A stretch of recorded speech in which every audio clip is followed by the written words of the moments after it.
Welcome back to AI 575 with Arrow. This is Salmiakki Cup, so Keho Park forwards and backwards. Moving the initial aim point down into the left, bottom of the bottom arrows on a horizontal line, be a little bit below that with that tree on my left. And do whatever you gotta do to stay out of that hazard on the left. I'll go anything from accurate glide musket all the way up to even the glide skip ballista pro. Really just depends on the wind for Keho 1. So here, in a right to left crosswind especially, I'm always using a roller. The aim point is the bottom of the bottom arrow, just a little bit below that tree that I was on the vertical line with. And the main thing with this roller shot is getting between these two trees that it sailed through. Then you got this big gap in the trees. So this is the main spot that you're trying to take. And then with the roller shot, if you're using the Glide Roll Ballista Pro like I'm using here, I try to make sure that the disc is not straight up and down when I release it. I try to make sure it's on a slight slant. So imagine the disc like aiming at like 11 o'clock. That would be about the angle that I'm trying for there. So now here in the forwind, I'm gonna get a lot of lift, but because the basket's elevated on this little hill, I think I treated that like something like a 65 or 70 foot throw. So I was glad to hit that. And I think you really want to grind for the albatross if you're trying to maximize your score on Keho Park or Salmiakki Cup. So there, I did an almost full disc anhyzer, but I didn't adjust the initial aim point at all with the glide wind recoil. And that's a pretty good counter to that 3 wind. That worked out just great. I like the recoil here because even if you, sometimes I'm almost expecting to land in the sand trap, but I'm gonna probably bounce out of the sand trap. So recoil is kind of my go-to play, but then depending on the wind, I might go down to an accurate glide or windbreak musket, or even up to like a roll glide ballista pro and use the sticky function on the ground. Here, I'm doing the bottom of the top green arrow on a horizontal line with that tree on the left. And then this is the glide skip ballista pro, hoping that I don't get a failed skip, and I don't, so that's great. And I'm really trying to hug that OB line on the left, because anytime you have this headwind, because otherwise you just are too far away to make magic happen. So here I'm using accurate glide musket with just a little bit of anhyzer, and that should be enough to just sneak over. And I was like, wow, that was quite a bit past. Yeah, I think I remember thinking, I was like, oh, that went further than I expected it to. I thought the headwind would affect the disc a little bit more. I always kind of tilt this down when I do this putt, because you are on the slight downhill there, so that's something to consider. Here you got 2 main lines kind of through the middle and then to the right. I think this time I use the middle line, so it's bottom of the top green arrow, pretty much right where the bottom of the bubble is. Sometimes I go a little bit to the left of that. And then not quite full power is the key, but you need enough to get over this little pond here. But by not doing quite full power, I can usually find a spot nestled in these bushes where I have a clean look. And you can see I just slide it to the left. And I'm thinking I'm not going to get any collision with this. I should be fine. But sometimes even from like 40, really anything over 40, I may tend to switch to the throw-in function. That's just me. I feel much more comfortable and consistent with that. The amount of times I made really silly mistakes with the putt function from like 40 feet is just not enough for me to want to figure it out. So anyway, with this 3 wind, my aim point here is the bottom of the top green arrow. Slider all the way to the left. It's a detail. And I was thinking I was on the horizontal line with the bottom of a tree in the distance. And just hoping to sneak around that left side. That was a perfect drive. A little bit more to the right, and I would have gotten collision with the leaves on that first tree. But man, did that work out. That was majestic. If I could duplicate that every time, that would be... So that was a bit of a risky drive, but I think at the time, the tournament record here set by Lonely Belgian was the 25 down, so I'm definitely chasing that here. In the forewind, I know some folks will use a roller, but I'm slider all the way to the left, bottom of the top arrow, right on the crest of that hill, and then I'm doing a more than full disc anhyzer to counter that forewind, hoping to get, and you need to make sure you get, I think you'd rather err on the side of putting too much anhyzer than not enough, or else that wind is going to carry you OB. So I get super lucky on this drive and just escape the sand trap. But now this leaves me with only 308 feet to go. With the tailwind, I think I was thinking I might use like a accurate, yeah, and that's what I do, accurate windbreak musket. And yeah, just this is a pretty routine kind of shot other than the 4 tailwind there. And I kind of gave it a little bit of a, kind of like a little mini run there, but mainly I wasn't trying to run that. I was just trying to make sure I ended up as close to the basket as possible. And you can see again, I tilt it down for the putt there. You don't necessarily want to just take the initial aim point that the game gives you. So here on KP8, with this 2 right to left wind, I'm doing the top of the bottom green arrow. So I think each green arrow kind of has, to my view, 4 aim points that are usable for lines. You have the bottom of an arrow, the top of the arrow, and the corners, the left and right corners of each arrow. So just between the 3 arrows, for me, that equals 12 possible aim points that I can use for various lines. And that is one way that I can navigate various winds. So here, the top of the accurate windbreak fuse, I think I was treating that like it was about a 85 to 90 foot throw in. Yeah, because the 2 tailwind was going to give it maybe a touch of lift, but not really that much. And this right to left crosswind, my aim point here is the bottom of the top green arrow. And that's on, at the bottom of, there's a tree in the distance on the other side of that bush. And then I'm going to do a full send with the accurate glide musket. And, oh yeah, that's right. I decided that that was going to be not far enough to the left, so I go a little bit to the right. So there's 2 trees. I was splitting the horizontal distance between there. Yeah. And I think I was right. If I had not made that last minute adjustment, I think I would have probably either hit the pylon or maybe even sailed past to the left.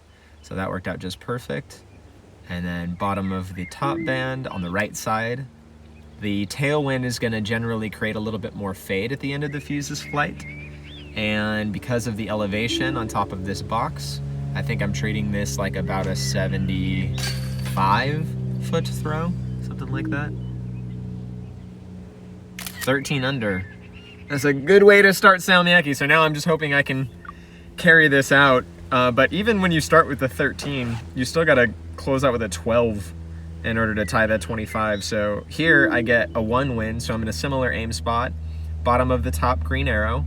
This time I'm on the right leaf of that bush in the foreground, like right on the other side of this lake. Full send with an accurate glide fuse, or sorry, accurate glide musket. And I like this play because even if you get the line wrong, unless it's a really powerful wind, you generally end up behind this Mando, but then still have, you know, inside of 100 feet to make the throw in. So here at 87 feet with only a 1 tailwind, I think I'm treating this like about 103 foot throw. So kind of adding 15 feet. Okay, so KP8 again. This time I get a slightly less powerful wind. But my aim point, I'm kind of, now this is another aim point, is just splitting the middle of the bottom arrow. Horizontally I'm talking about. So there's like the cloud line in the background, and that is my aim point there. Then vertically, I had a spot that has to do with the distance between the like left pylons or whatever in the bush. So I'm constantly using the environment to create and experiment with aim points, and then that's just something that anybody can do. You know, figure out like which trees are your markers, which clouds are your markers, which part of which lake or which thing, you know, moves where. And then I think everybody has like different things that stand out to them that they can notice, but I'm always trying to pay attention to those close details. So here, it's the bottom of the top arrow on the crest of the hill on a vertical line with the bush in the like slight foreground. And that bush to the left right there that I just passed was the one that I was talking about. And even if you get collision with that bush, it still leaves a pretty makeable eagle bid from here. So main consideration from this far, and it is just far enough, if you get a failed skip with the Glide Skip Ballista Pro, you can end up just in the sand trap. And I think if I remember right, I can't remember if that's what I end up doing here. But so sometimes, oh no, okay, good. Yeah, so sometimes what I try to do is try to make sure that I just avoid the sand trap altogether. And I think in that case, you can see I might have actually ended up in the hazard. So I like to go to the right of the hazard anytime that's possible, or I'm worried about clearing it entirely. So that leaves me with a 72-foot throw-in, but that's super manageable for me, so I don't, you know, I'm not feeling like too nervous about that shot right there. But just taking my time with the camera pan and making sure I can sneak it in over the cage. Okay, back to KP6. So I don't love this wind for this hole. It's like not quite powerful enough, and sometimes you cannot get the fade that you're hoping for. So in this case, I think I was thinking about laying it up with the glide wind recoil, and I think a recoil or like an accurate glide musket is a good play if you are going to lay it up. And then I think I changed my mind, yeah. So I disc up to the Glide Skip Ballista Pro. What I should have done was raise this aim point much higher than it is now, because now I do a full sum of the Glide Skip Ballista Pro, and here it is. I don't get any of the fade that I was really hoping for because my aim point was too low. If I had raised it, I would have gotten more. I would have stayed in bounds. I maybe wouldn't have had an eagle look anyway, but I definitely would have had birdie. And so the main thing with this is you're trying to set yourself up for an eagle look, but way more important is just do not go out of bounds, right? And that's generally the play with any of these kinds of holes that have these risk-reward type scenarios. So I was too aggressive there, and I paid the price. Okay, moving on. So here with this 3 right to left one, I think this is in the daily from today. Yeah, the current daily. This is like hole 5 of that. So slider all the way to the left. My aim point was the bottom of the bottom green arrow, and I just sneak on the inside of that tree. So that was a pretty dangerous. I didn't actually hit the line. Usually I try to go on the outside of that tree, and then you end up with like a 50 to 70 foot throw in, but that ended up working out perfectly. So, you know, no complaints there. Back to KO 4.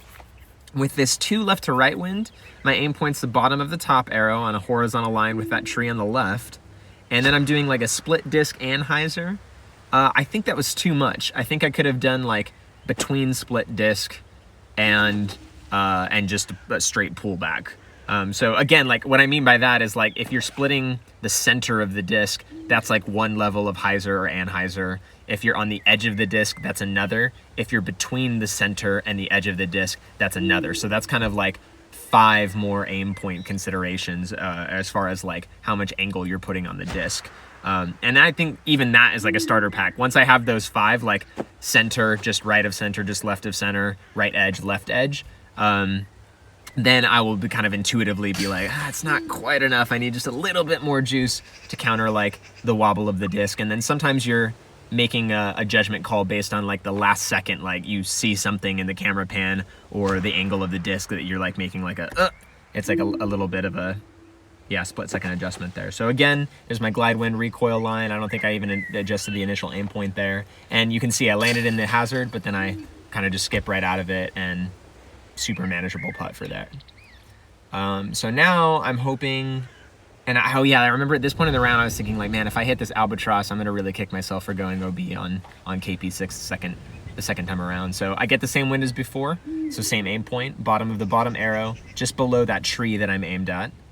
And then you can see I'm just a little bit off to the left of the Wi-Fi curves, and I'm waiting for that 11 o'clock, maybe 11:30 angle on the disc that gets me just to the right of that tree. And this was, I missed my line to the right, so because you bring in all these trees into play.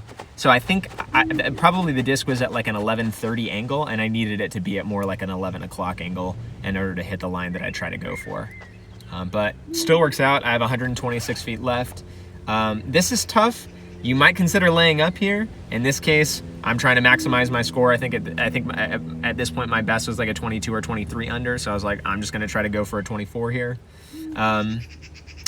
I am on a vertical line with the spot in between the F and T in feet. That's like what I'm thinking is going to be enough. And then I'm still thinking like that's not quite enough, so I also counter, so I counter that forewind even some more. And that's again just based on camera pan, the disc wobble, and those features. But I felt really good about, 126 feet in that forewind. I was like, yeah. But then I was kicking myself for missing KP6. If I'd hit the eagle on KP6, it could have been the first 26 down, but oh well. Here, my aim point was the bottom of the top green arrow, and I'm doing a full send with the glide wind recoil. Not quite split disc anhyzer, and I kind of just sneak through, and that leaves me with a really easy putt. Even with this bush in the way, which it isn't really fully. It should just go right into the basket. So I think I am going to get a little bit of collision, but shouldn't affect it too much from only 27 feet. So what is that, 24 down on Salmiakki Cup. I think that's tied for like second best score. There might be a couple people now that have 25 down. But I'll try this again. If I can get the 25 or better, I'll post that in replacement of this video. But thanks for watching. Make sure to smash that like button and subscribe. I think I got that phrase, smash that like button, from Huck Norris. His channel is worth checking out as well. And yeah, I'll catch you guys next time.